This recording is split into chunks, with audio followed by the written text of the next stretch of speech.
Hey hi guys, welcome back to my channel. So यार, आज अपनी अल्ट्रॉस DCA का एक ड्राइव रिव्यू करते हैं और देखते हैं, चला के बताता हूँ मैं आपको कैसी चलती है ये कार। और सबसे इम्पॉर्टेंट ये है कि अल्ट्रॉस आप लोगों ने काफ़ी सारी देखी होंगी पेट्रोल में ऑलरेडी, DCA में कैसा परफॉर्म करती है। सो ये एक बहुत बड़ा क्वेश्चन है। तो ठीक है, आज उस क्वेश्चन का आंसर देते हैं और चलाते हैं कार को।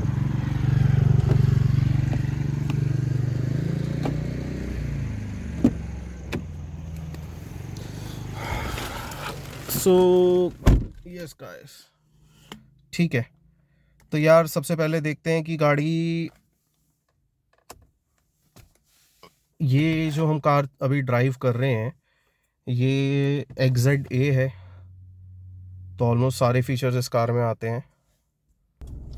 सो यार, कार स्टार्ट हो चुकी है और तो चलो ड्राइव रिव्यू में सबसे इम्पोर्टेंट तो ये बताना है, कार जब आप स्टार्ट करोगे तो you will feel the vibrations. Car का AC ऑन कर लेते हैं यार, क्योंकि रोड कंडीशन यहाँ पे पॉल्यूशन की बहुत बड़ी एक प्रॉब्लम है दिल्ली NCR रीजन में। तो यार कार जब आप स्टार्ट करोगे ना, सो इतनी ज़्यादा वाइब्रेशंस नहीं है अगर आप कंपेयर करोगे अल्ट्रॉस जो पेट्रोल मैनुअल में आती है, DCA में उससे कम है। और एक सबसे बड़ी प्रॉब्लम है मैनुअल में, जब कोई भी अल्ट्रॉस अभी परचेज कर रहा है, तो मैंने खुद भी चला के देखी है, मैनुअल जो अल्ट्रॉस है उसमें लैग बहुत है, इंजन लैग बहुत है। तो क्या ये जो हमारा DCA गियर बॉक्स है उस लैग को कम कर पाएगा, उससे ओवरकम कर पाएगा या नहीं कर पाएगा? तो चलो यार ड्राइव करते हैं और देखते हैं कैसे चलती है हमारी कार। सो सबसे पहले यार बेल्ट लगा लेते हैं, तो सिक्योरिटी इज़ वेरी इंपॉर्टेंट। तो चलो यार ड्राइव करते हैं। सो ये DCA ड्राइव करने में आपके पास, मैं आपको दिखा देता हूँ क्या क्या ऑप्शंस इसमें आते हैं। सो P इज़ पार्किंग मोड, और R is reverse, N is neutral and D for drive mode. And इसमें आपको मैनुअल का भी ऑप्शन मिलता है, तो मैं ड्राइव करते हुए आपको दिखाता हूँ। सो हमें क्या करना है, सबसे पहले गाड़ी चलाते हुए ब्रेक दबा के just we have to press this और इसको D पे लाना है। So let's start. सो तो कार में क्रीप मोड आता है आपको स्टार्टिंग में, बिल्कुल भी इसमें अगर आप एक प्लेन सरफेस पे चल रहे हो तो उस टाइम पे आपको कार में एक्सीलरेटर देने की जरूरत नहीं है, कार ऑटोमेटिकली आपके आगे चलेगी। So yes, okay. सो यार this Altroz DCA comes with 6 speed DCT transmission, और लेमन लैंग्वेज में समझाता हूँ, 6 गियर आते हैं कार में जो इसे आगे ले जाते हैं, और एक बैक गियर होता है। सो 6+1 ये वाला इसमें रेशियो चलता है। और if I talk about the gear box, so सारी चीज़ें आपको कार में सेम मिलेगी। जो रेगुलर मैनुअल अल्ट्रॉस आती है उससे ज़्यादा इसमें थोड़ा सा वेट है। उसके पीछे रीज़न ये है कि इसमें जो गियर बॉक्स है वो गियर बॉक्स का एक एडिशनल वेट इस कार में आता है। देन आपको राइड, हैंडलिंग और ब्रेक बाइट, विजिबिलिटी और इन टर्म्स ऑफ कॉस्मेटिक्स कोई भी डिफरेंस नहीं मिलेगा, दोनों कार बिल्कुल सेम है। सो जो सबसे बड़ा डिफरेंस और मेन हाईलाइट है वो ये गियर बॉक्स है। So gear box is the main highlight of this car. So far मेरा जो एक फर्स्ट इम्प्रेशन है with the gear box is good. अब देखो यार, 3 सिलेंडर कार है, 1.2 लीटर का पेट्रोल इंजन आता है इसमें, and that churns out 86 PS of power, और I think if I am not wrong 114 PA/Nm का इसमें टॉर्क है। बट जब आप रियल वर्ल्ड में यार कार ड्राइव करोगे ना, ये मेरा बिल्कुल पर्सनल ओपिनियन है, मैं किसी को भी क्वेश्चन नहीं कर रहा हूँ यहाँ पे, मुझे तो कार अच्छी लग रही है, क्योंकि मेरा जो पर्पस है कार लेने का या चलाने का वो ये है कि 80-90 की स्पीड पे मेरी कार ठीक से ड्राइव हो, मुझे चलाने में कार कोई प्रॉब्लम ना हो, और जो गियर बॉक्स है वो ठीक से वर्क करे, जर्की ना हो। सो एक जो इसका हाईलाइट है इस गियर बॉक्स का कि ये गियर बॉक्स बिल्कुल भी जर्की नहीं है। सो इस you will not feel the jerks. अगर आप अभी कंपटीशन में भी बात करोगे तो इसके कॉम्पिटिटर्स अगर मैं मेन बात करूँ तो one is Baleno. So Baleno में पहले CVT आया करता था and they have shifted to AMT now. I don't know why, क्योंकि लोग अपनी टेक्नोलॉजी को आगे बढ़ा रहे हैं and they are degrading their technology. So एक मेन चीज़ ये है। प्लस जो i20 आती है, तो i20 को मैं बिल्कुल ना मेन एक चीज़ लेके चलूँगा। हम इसे कंपेयर करेंगे i20 1.2 लीटर नेचुरली एस्पिरेटेड जो आती है, that comes with i20, that is CVT transmission. अब यार अगर आप दोनों कार्स को कंपेयर करोगे साइमल्टेनियसली, तो ये गियर बॉक्स ज़्यादा बेटर है, क्योंकि मैंने वो भी IVT मैंने चला के देखी थी। बहुत ज़्यादा मुझे देखने को नहीं मिली, क्योंकि शोरूम पे तो वो कार है ही नहीं ड्राइव करने के लिए। सो मेरा एक फ्रेंड है, उसके पास है, मैंने थोड़ी सी वो चला के देखी थी, तो वो रबर बैंड इफेक्ट, वो सारी चीज़ें आपको उसमें मिलती हैं। देन उसके बाद इस कार में जब आप फर्स्ट से सेकंड गियर में आओगे, हल्का सा एक टाइम लगता है, और आई थिंक वो ड्राइवर फील कर पाता है, जो भी कार ड्राइव करेगा वो फील कर पाएगा। तो सहज आपको कुछ फील हुआ था जब फर्स्ट गियर से सेकंड गियर में अभी कार आई थी? नहीं, स्लो स्पीड पे थोड़ा बहुत ही माइन्यूट सा पता चलता है। ओके, सो यार ये प्रॉब्लम है एक, वो मैंने अभी फील की है। तो वो इतना बड़ा कोई कंसर्न नहीं है, लेकिन जो आप रेगुलर इंटरवल्स पे फेस करोगे ना गियर बॉक्स में, जब कार सेकंड से थर्ड उसमें आती है गियर में, तो एक जर्क आता है कार में, वो आप फील करोगे। सो अभी सेकंड में आई, ये थर्ड गियर में एक हल्का सा आपको जर्क मिलेगा कार में। अब है क्या, गियर चेंज होंगे वो आपको तब पता चलेगा इस कार में जब इसकी साउंड चेंज होगी as per the RPM of the car. वैसे इस कार में आपको पता भी नहीं लगेगा गियर्स कब चेंज हो रहे हैं, अगर आप सिर्फ सेकंड से थर्ड में जब शिफ्ट होती है तब। सो वो एक चीज है। देन साथ साथ यार अभी जैसे आप देख रहे हो बड़ी खराब रोड पे हम चल रहे हैं हम लोग, स्पीड ब्रेकर्स भी आप देखो, आप ऐसे वाले स्पीड ब्रेकर्स बन गए इंडिया में जो अच्छी से अच्छी कार को भी नीचे से लगा ही देते हैं, बट ये और बहुत अच्छे से। सो ऑन पेपर इसका जो ग्राउंड क्लियरेंस है that is 165 mm, but I don't no technology क्या टाटा ने यूज़ की है और कैसे सस्पेंशन को ट्यून किया है, ये कार कहीं भी नहीं टिकती है। और ये जो इसका सस्पेंशन है बहुत अच्छे से ट्यून्ड है, बहुत अच्छे से। ऐसा नहीं है कि ये स्टिफ है या सॉफ्ट है, बिल्कुल बीच में उन लोगों ने इसे रखा है। सो जब आप हाईवे पे भी इस कार को ड्राइव करोगे ना, बिल्कुल चिपक के चलती है रोड पे, बिल्कुल भी आपको ये नहीं लगेगा कि आप कोई ऐसी कार चला रहे हो। सो 120 तक मैंने कार चलाई थी, 120 से ऊपर मैं नहीं गया। उस टाइम पे मुझे एक थोड़ा सा मुझे नर्वसनेस फील हुई, बट वो कार की वजह से नहीं थी, स्पेसिफिकली इस कार के टायर्स की वजह से। सो इसमें जो ये टायर्स आते हैं ना यार, ये अच्छे नहीं है। सो मैं बहुत जल्दी अपग्रेड करने वाला हूँ। तो अब इससे जो एक सेगमेंट नीचे ये कार यार लाते हैं टियागो में, ये लोग ब्रिस्टन के टायर्स देते हैं और इसमें इन्होंने गुडियर के टायर्स दिए हैं। सो ठीक है, मैं किसी ब्रांड को क्वेश्चन नहीं कर रहा हूँ यहाँ पे, बट डिफरेंस आप फील कर पाओगे चाहे आप टियागो चलाना और ये चलाना। हाई स्पीड में इसमें टायर नॉइस प्लस 120 के ऊपर वो अपनी ग्रिप छोड़ने लगते हैं, तो आप वो फील कर पाओगे इस कार में भी। नाउ अब मैंने आपको एक चीज़ बताई थी, इसमें एक मैनुअल मोड भी है। तो अच्छा, मैनुअल से पहले मैं आपको दिखाता हूँ कि एक 80 की स्पीड हम पकड़ते हैं इस कार में, और 80 की स्पीड पे जो इस कार पे RPMs कितने रहते हैं सिक्स्थ गियर। सो यार 80 की स्पीड पे ऑलमोस्ट ये 2000 RPM पे चल रही है कार। तो ठीक है यार, मतलब इन्होंने जो ट्यूनिंग की है ना गियर बॉक्स की, तो यार अभी तक मार्केट में ना लोगों को ये पता है कि जो ऑटोमेटिक कार होती है ना वो मैनुअल से कम एवरेज देती है, बट मेरे साथ उल्टा हो रहा है। जैसे कि आपने मेरा हाईवे का माइलेज टेस्ट देखा होगा, वो भी नॉट इवन हाईवे था, वो मिक्स था, सॉर्ट ऑफ मिक्स था। सो 70-30 का उसमें रेशियो था।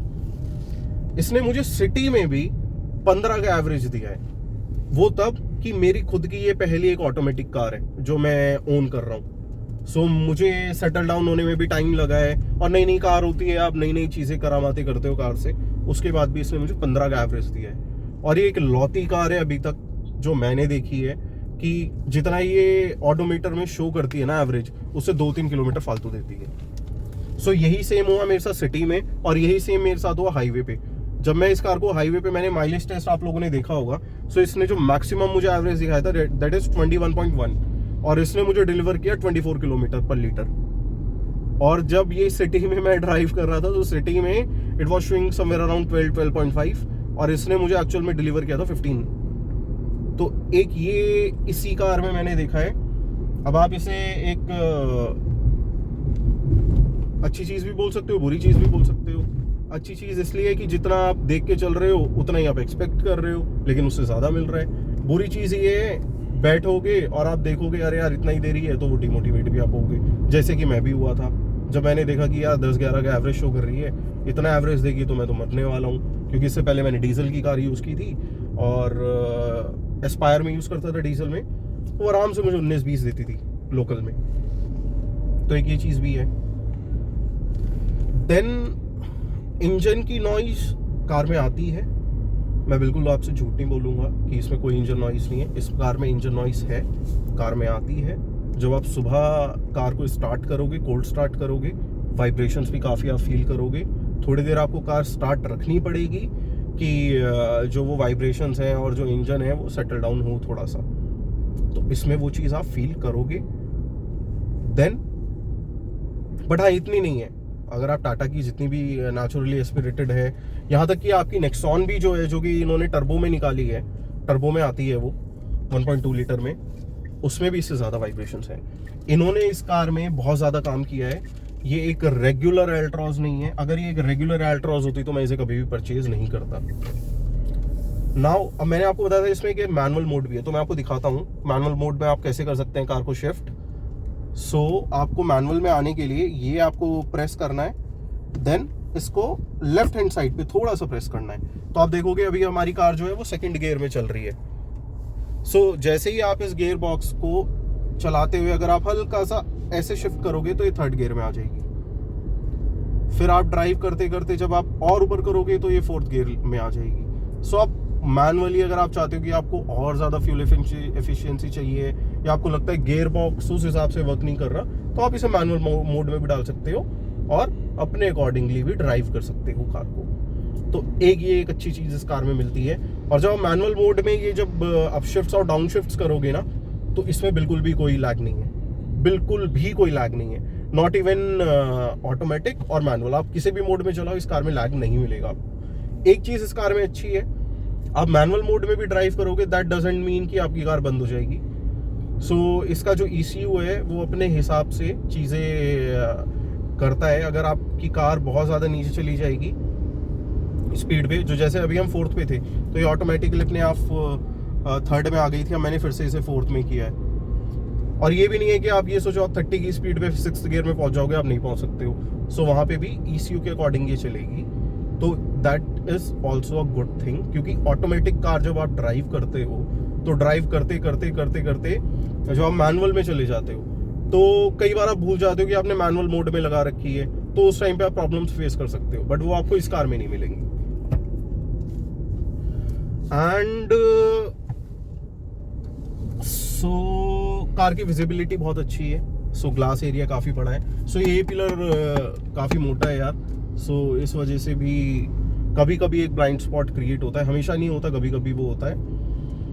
देन साइड मिरर्स काफ़ी बड़े बड़े हैं, तो इसमें जो आपका ब्लाइंड स्पॉट है वो भी कम क्रिएट होता है। जो पीछे से कार्स आती हैं आप इजीली देख पाओगे। Then average is also a main thing. अब देखो जब इसने मुझे 15 का एवरेज दिया था, तब मेरी गाड़ी ऐसे ट्रैफिक में चलती थी 20 से 25 की स्पीड मैक्सिमम पहुंची है तो पहुंची, तो उसमें 15 का एवरेज आपको आराम से मिल जाएगा विद AC। कार में मैं हमेशा AC ऑन रखता हूँ। और हाईवे पे अगर आप 80 या 90 पे भी आप चलते हो तो आराम से आपको 20 का एवरेज तो दे देगी विद लाइट फुट, तो आप 20 का एवरेज भी इससे ले सकते हो आराम से। आई होप सारे पॉइंट्स मैंने कवर कर लिए होंगे, और इफ़ यू थिंक मेरे कुछ मुझसे पॉइंट्स मिस आउट हुए हैं, you can ping me in comments, तो उसके लिए भी मैं आपके लिए एक अलग वीडियो ले आऊँगा। And I think we have covered everything. So ये इसमें सिर्फ मैं आपको अपना ड्राइव रिव्यू देना चाहता था. ये कार चलने में कैसी है और क्या आप इस पर जा सकते हो नहीं जा सकते हो. So yes, verdict is very important. अब देखो यार, ऐसा नहीं है मैंने परचेज़ की है तो मैं ये बोलूँगा कि लेनी चाहिए, सबको लेनी चाहिए. यार आपकी अपनी रिक्वायरमेंट है. सबसे इंपॉर्टेंट ये कि आपकी रिक्वायरमेंट है.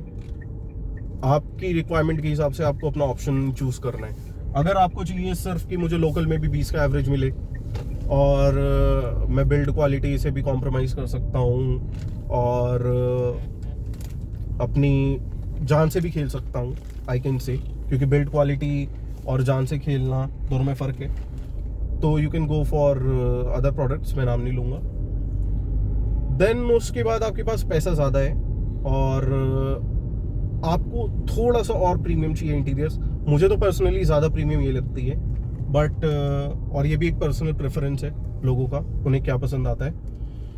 अगर आपको और थोड़ा सा प्रीमियम चाहिए और आपके लिए सनरूफ एक बहुत मेजर एक फीचर है, तो you can go for i20.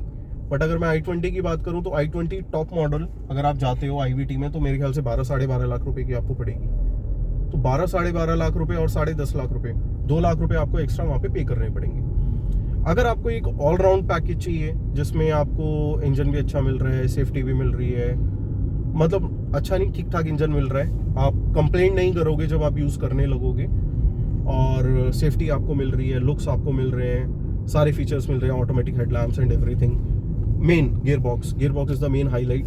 किसी भी अभी इस रेंज की गाड़ी में इतनी सारी चीज़ों के साथ DCT गियर बॉक्स नहीं है. सो आपको एक DCT भी मिल रहा है जो कि एक रिलायबल DCT है. ये वो वाला DCT नहीं है कि हीट अप होगा और ये सारी प्रॉब्लम्स होंगी. ऑलमोस्ट 700 किलोमीटर्स मैं भी कार चला चुका हूँ, जिनमें सिर्फ और सिर्फ 200 किलोमीटर्स ऐसे थे जो हाईवे पे थे, बाकी सिर्फ सिटी ड्राइव थी. तो उस टाइम पे भी इस कार में कोई हीटिंग इशू या कोई परफॉर्मेंस लैग कुछ भी मैंने अभी तक फील नहीं किया. So that's it guys. Thank you so much. Thank you for watching my video. Please like, share and subscribe और सपोर्ट करो यार. बहुत ज़्यादा मेहनत कर रहा हूँ मैं आप लोगों के लिए कंटेंट बनाने में. So I need your support. And आने वाली वीडियोस में आपको अब और ज़्यादा कॉन्क्लूसिव वीडियोस आपको मिलेंगी, जैसे क्या मेजर रीजंस हैं कि आपको अल्ट्रॉस खरीदनी चाहिए और क्या इसके डिसएडवांटेजेस हैं जिस वजह से आपको और ऑप्शंस भी देखने चाहिए. सो उस पे आपको और थोड़ा सा आपके लिए इजी हो जाएगा अपने लिए एक बेस्ट ऑप्शन चूज करने का. So thank you so much guys. Stay safe.